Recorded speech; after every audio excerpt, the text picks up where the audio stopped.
Here we go, folks, welcome back. It is time for the starting 11 prediction for Thursday's Europa League game against Rennes at Celtic Park. It's the last home group game. I think going back to when the group was first drawn, we thought this was going to be pivotal in terms of qualification for us. But after those back-to-back wins against Lazio, we have already qualified, of course. If we get 3 points on Thursday and Lazio beat Cluj in Rome, we will have won the group, which will be an absolutely huge achievement for us. Rennes, since the first game, they've had really indifferent domestic form. Remember, they had a great start to the season, going into that first game against us where we drew 1 each. That's also been their only point in the group so far. They had back-to-back defeats against Cluj, so that means they've got nothing to play for in the group. They've slipped down to 11th in Ligue 1 as well, so they don't have a lot to play for. They're not in great form, but we'll need to be aware, because that might mean that they can play with pressure off, and that can sometimes be dangerous. For us, off the back of Saturday's 4-0 win against Livingston, we should be full of confidence. I think there is going to be some enforced changes to the team. We'll get straight to it. In goals, Fraser Forster, no surprise he's there. He's absolutely guaranteed to start. At right back, again, we've seen Jeremy Frimpong absolutely excel on Saturday again. He's obviously not eligible though. He's not in the Europa League squad, as we've said already this season. So Moritz Bauer is going to have to start, assuming that El Ahmed is still out injured. That's a huge test for Bauer. He hasn't played a lot of football for us, and when he has played, he's been really unconvincing. So this will be a huge test for him, and if he is to start at right back, then he's going to have to bring his top level, because this will be a really tough game for him. Into centre half, this is the part of the defence I think will stay the same. We don't have any problems there. Julian and Ayer playing so well together just now. I think they dealt with Livingston's physicality much better on Saturday than they did in the away game at Livingston in October. So those two are an absolute shoe-in to start. And at left back, we've seen Johnny Hayes go down injured with that shoulder injury early in the first half on Saturday. He came off at half time, so Neil Lennon said they were going to scan it, but if he's got any damage to his shoulder, he's not going to be ready for this game. And again, like on the right hand side, if Bolingoli is still injured, then it's going to be Greg Taylor. I was really impressed with Greg Taylor off the bench on Saturday against Livingston. I thought he looked a real threat going forward. He was very positive. He drove forward at every opportunity. He also nearly got his first goal. Unlucky with that one that hit the post. This will be a huge test for him though. First home European start for Celtic.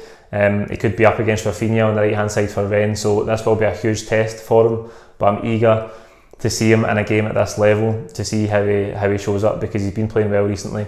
But as I say, this will be a step up for him, so I'm looking forward to seeing him if he does start at left back. Into midfield, again, picks itself, Brown and McGregor. Another goal for Scott Brown at the weekend. He's playing really well just now. I think these international breaks since he's retired are really helping him. Obviously, we've had one in each of the last 3 months, and he's playing at such a high level just now. He's been brilliant recently. Alongside him, Callum McGregor, who strolled through the game again on Saturday. In front of them, we've seen Tom Rogic on Saturday. I don't think Rogic is quite at the top of his game. We've seen flashes of brilliance from him on Saturday. But I just feel like he's not quite there yet, and that's understandable, being out for such a long time and he hasn't had a run of games yet. So I think Neil Lennon's going to play Olivier and Cham in front of Brown and McGregor in this game. If you think back to the opening group game in Rennes, and Cham came off the bench, he was really good in the game as well, coming back for 1-0 down. That will of course mean that Ryan Christie is on the right hand side. We've seen it on Saturday, playing like an inverted winger almost, not an out and out winger. We know he likes to drift inside and find space and link the play, so he'll be on the right hand side. On the left hand side, James Forrest, another brilliant performance for him on Saturday, 2 goals. It's really easy to underestimate how good that first finish is. The ball's dropping for 20-30 feet in the air, and he's caught it flush on the volley. Okay, it's not far out, but the technique is absolutely brilliant. He's such a big play for us now, James Forrest, in top form. And up top, it's going to be Odsonne Edouard. I think it was brilliant to see Lee Griffiths back on Saturday. Gives us a different dimension, gives us another option. Just that Edouard's been carrying the burden up front himself the whole season. Bayo and Griffiths haven't been able to contribute, so good to have Griffiths back as an option. But Edouard's so key in these games, always raises his level, and you know you can rely on him to get a goal in these big European games. Griffiths again, an option off the bench, and as we go through December and the busy fixture build up that we've got, I do expect to see Griffiths start a couple of games if his fitness is fine. I think Edouard will need a rest. He's still young, it's easy to forget that given the level he's playing at, but Griffiths being there and that meaning that we're able to rest Edouard can only stand us in good stead. That's the team I've went with for Thursday.